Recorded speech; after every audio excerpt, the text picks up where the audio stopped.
Assalamualaikum warahmatullahi wabarakatuh.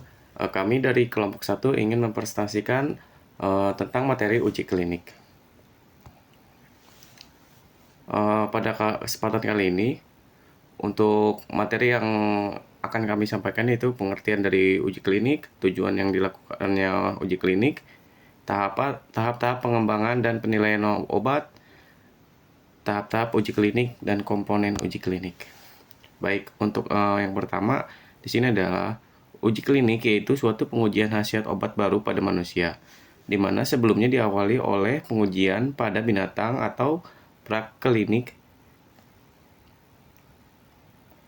Pada dasarnya uji klinik memastikan efektivitas, keamanan, dan gambaran efek samping yang sering timbul pada manusia akibat pemberian suatu obat. Untuk dapat memberi fitofarmaka, maka obat tradisional atau obat herbal harus dibuktikan khasiat dan keamanannya melalui uji klinik.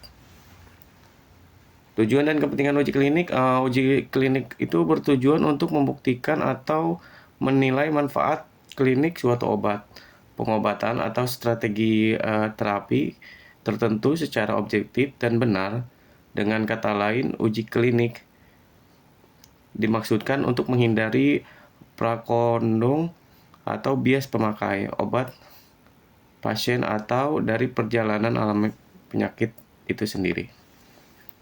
Berdasarkan pembuktian melalui uji klinik ini, maka suatu obat, pengobatan, atau strategi terapik tertentu baru dapat diterapkan secara luas dalam praktek dalam pengembangan obat-obat baru. Maka prinsip penilaian obat atau calon obat didasarkan pada metode uji klinik secara ketat.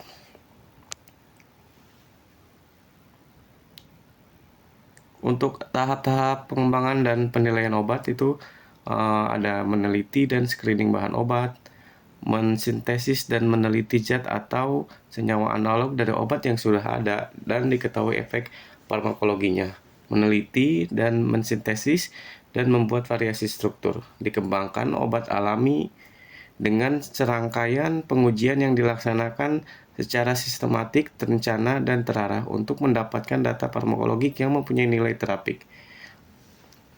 Untuk materi selanjutnya akan disampaikan oleh rekan saya, Bu Umyati. Saya Umyati. Saya akan melanjutkan presentasinya Pak Andika. Selanjutnya itu tahapan uji klinik ya. Di sini uji klinik fase 1 ya. Uji klinik ini terdiri dari fase 1 sampai dengan 4. Tapi kami dari kelompok 1 akan menjelaskan uji klinik fase 1. Fase ini merupakan pengujian satu obat baru untuk pertama kalinya pada manusia. Yang diteliti di sini ialah keamanan dan tolerabilitas obat, bukan efikasinya. Maka dilakukan pada sukarelawan sehat, kecuali untuk obat yang toksis atau sitostatik dilakukan pada pasien karena alasan etik. Selanjutnya komponen uji klinik. Yang pertama seleksi atau pemilihan subjek. Selanjutnya rancangan uji klinik. Jenis perlakuan atau pengobatan dan pembandingnya. Selanjutnya pengacakan atau perlakuan. Selanjutnya besar sampel.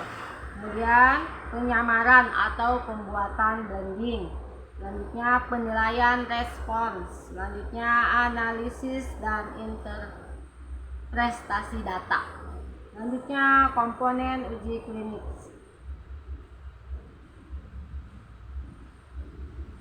Yang pertama seleksi atau pemilihan subjek, yaitu dalam uji klinik harus ditentukan secara jelas kriteria-kriterianya, yaitu yang pertama kriteria pemasukan atau inclusion kriteria. Selanjutnya kriteria pengecualian atau exclusion kriteria. Selanjutnya dalam pemilihan pasien hendaknya ditetapkan bahwa kriteria diagnostik yang dipilih benar-benar merupakan indikasi utama pemakaian obat yang diujikan. Rancangan uji klinik.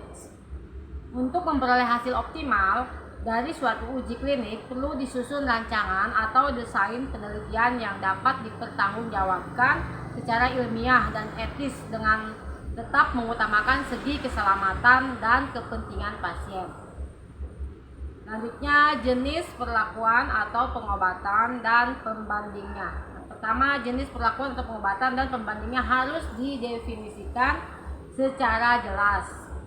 Informasi yang perlu dicantumkan meliputi jenis obat dan formulasinya, dosis dan frekuensi pengobatan, waktu dan cara pemberian, serta lamanya pengobatan yang dilakukan.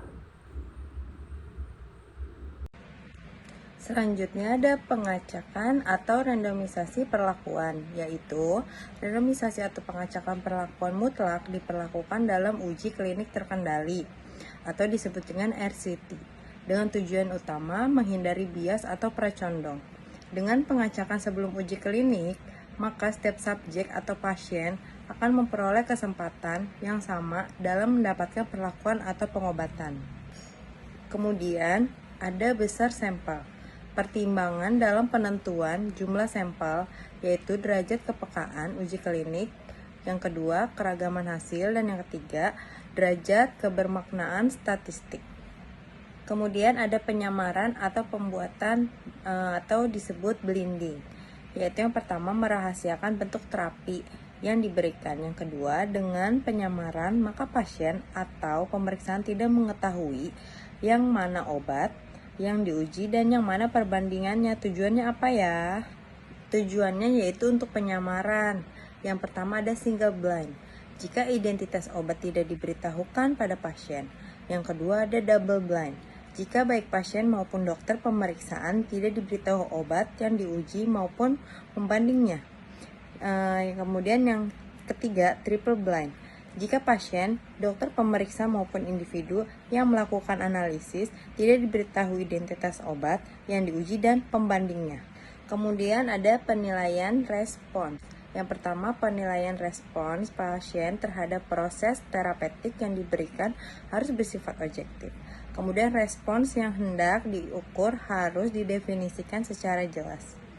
Kategori utama yang umum digunakan untuk menilai respons terapeutik adalah pertama, penilaian awal atau baseline assessment sebelum perlakuan. Yang kedua adalah kriteria utama respon pasien.